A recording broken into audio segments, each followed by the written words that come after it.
Hi, I'm Craig with ApplianceVideo.com. Today, we'll be taking a look at the water inlet valve on this GE front-load washing machine.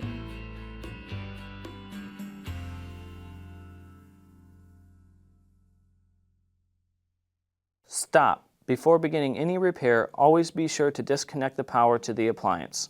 It is also recommended to test the outlet for the proper voltage. Remember to also turn off the water.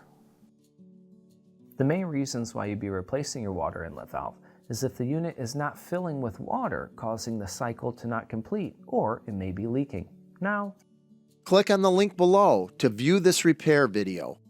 ApplianceVideo.com guides you step by step, giving you the confidence to avoid recalls and callbacks, also saving time on repairs.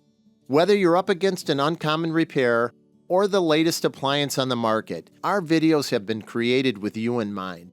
Our growing library of videos have been produced using our factory-certified technicians who have extensive infield experience over the past 30 years.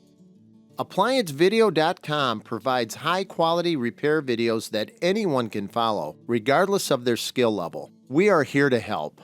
Click on the link below to view this repair video and let us help you do it right the first time.